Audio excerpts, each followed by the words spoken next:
അപകടകാരികളായ തെരുവ് നായകളെ കൊല്ലാൻ സുപ്രീം കോടതിയുടെ അനുമതി. കോടതി നിർദ്ദേശം പാലിക്കുന്ന ഉദ്യോഗസ്ഥർക്കെതിരെ നിയമ നടപടി പാടില്ല. വ്യാപകമായ തെരുവുനായ ആക്രമണങ്ങളുടെ പശ്ചാത്തലത്തിൽ സ്വമേധയാ സ്വീകരിച്ച ഹർജിയിലാണ് നിർണായക ഉത്തരവ്. കൊച്ചുകുട്ടികളെയും വൃദ്ധരെയും അടക്കം നായകൾ ആക്രമിച്ച് കൊലപ്പെടുത്തുന്നതായി ചൂണ്ടിക്കാട്ടിയാണ് കർശന നിലപാട് സുപ്രീം കോടതി സ്വീകരിച്ചത്. അപകടകാരികളായ തെരുവ് നായ്ക്കളെ കൊലപ്പെടുത്തുന്നത് തടയുന്നവർക്കെതിരെ നടപടിയെടുക്കാനും നിർദ്ദേശമുണ്ട്. നായ്കടിയേറ്റ കേസുകൾ കൈകാര്യം ചെയ്യുന്നതിന് ആശുപത്രികളിൽ പ്രത്യേക സംവിധാനങ്ങൾ ഏർപ്പെടുത്തണം.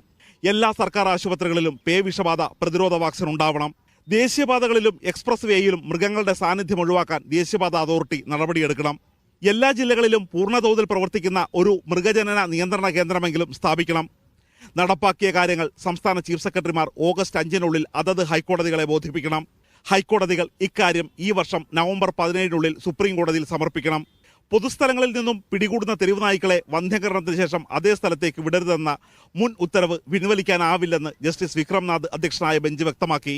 നിയമം കൃത്യമായി പാലിക്കാത്ത ഭരണകൂടമാണ് യഥാർത്ഥ പ്രതിയെന്ന് സുപ്രീം കോടതി വിധി അടിവരയിടുന്നു.